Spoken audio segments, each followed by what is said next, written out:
So the American Revolution is over, the victory bells have stopped ringing, and a really scary question starts to creep in. Can this new country, the United States, actually survive? I mean, the nation was fragile, it was teetering, held together by a government that was, frankly, falling apart. Its existence was anything but guaranteed. Now, listen to those words. That's not some enemy gloating. That's Alexander Hamilton, one of the key guys who helped create the country. And trust me, he was not being overly dramatic. This is genuinely how the founders saw America under its first government, the Articles of Confederation. It was a full-blown crisis. Okay, so let's really get into this. What does national humiliation actually look like on the ground? Hamilton didn't pull any punches. He laid out a brutal, totally honest list of just how bad things were. Yeah, this was not just a rough patch, this was a total system failure. Just try to imagine it. The government can't pay its soldiers or its debts. Foreign troops are just chilling on American land and won't leave. Your money is basically worthless. Things got so bad, other countries wouldn't even sign treaties with the US.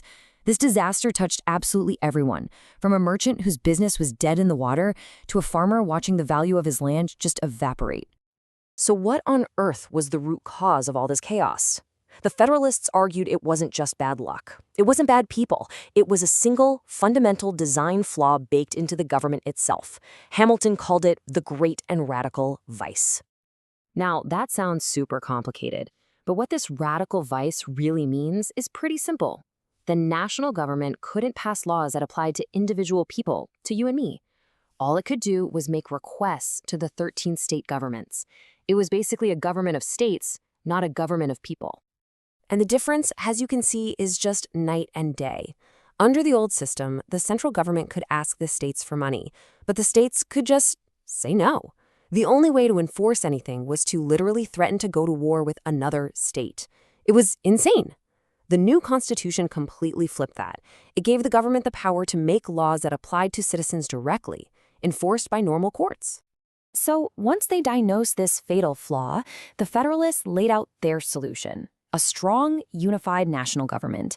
And they argued this wasn't about some power grab, it was about basic survival, about creating prosperity, and, earning some respect on the world stage. But how? How would a strong union actually create that strength?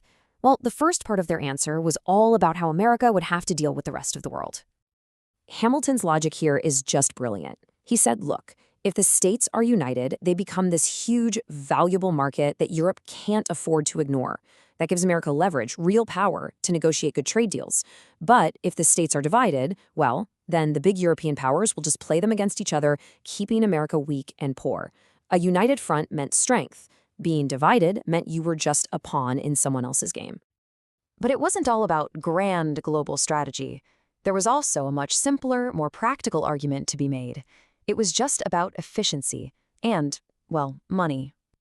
I mean, this is pretty straightforward.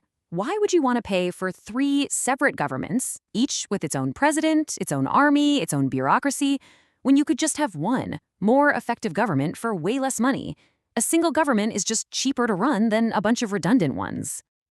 And speaking of money, beyond just being cheaper, a single unified nation had a much smarter way to actually pay its bills. Just think about this for a second. Trying to stop smuggling between New Jersey and New York would be an absolute nightmare. But if you're one country, you only have one commercial border to guard, the Atlantic coast. You can put a few ships out there, collect taxes or duties on imports, and boom, you have a steady stream of revenue. It's so much more effective than trying to put a huge tax on every single piece of land.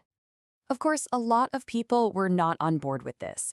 A really common and powerful argument against the Constitution was that America was just too big.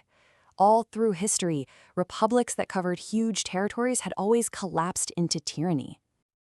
And this is where James Madison really shines. He took this argument head-on in Federalist number 14. He basically said that the critics were making a huge mistake. They were confusing a democracy with a republic. And this difference is absolutely critical. A direct democracy, where every single citizen shows up to vote on every single law, yet that can only work in a tiny area, like an ancient Greek city-state. But America was building a republic, where people elect representatives to govern for them. And a government like that, Madison argued, can absolutely be scaled up to work for a huge country. He also pointed out that the new national government's powers would be limited to big national issues like defense and trade. The states would still handle all the local stuff. Plus, he was forward-thinking. He argued that as the country built better roads and canals, it would get way easier for representatives from all over to travel and communicate. And to really hammer their point home, the Federalists didn't just talk about the future. They brought out the ghosts of the past, using history as this powerful, kind of grim warning about what happens when unions of states fall apart. First, they pointed to ancient Greece. What was their fatal flaw? Well, the big, powerful city-states like Athens and Sparta got jealous and started fighting each other. And all that internal squabbling left them wide open to be manipulated and eventually conquered by outsiders. The lesson was crystal clear. Weak confederacies don't get destroyed by tyranny from the top. They collapse into total anarchy from within. Then they looked at the Germanic Empire of their time, calling it a nerveless body. What a great phrase. It was a government that was basically paralyzed, incapable of action, just wrecked by constant wars between its own members. It couldn't defend itself, and it couldn't keep the peace at home. And finally, they used an example from their own time, the Netherlands. A lot of people admired it, but the Federalists saw the truth. They saw a government totally paralyzed because every province had a veto. Crippled by internal conflict and always being manipulated by foreign powers, it had the exact same disease. It was a government over governments. And this brings us to the ultimate choice the Federalists presented to the American people. You can have a country governed by force, by the sword, where states are constantly on the brink of war with each other. Or you can be governed by law, by the courts, where disputes get settled peacefully and there's actual order. The entire massive debate really hung on this one question.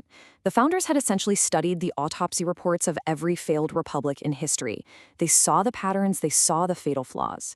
And their great gamble was that by understanding exactly why everyone else had failed, America could chart a new path and build something that would actually endure. The stakes? Well, they could not have been higher.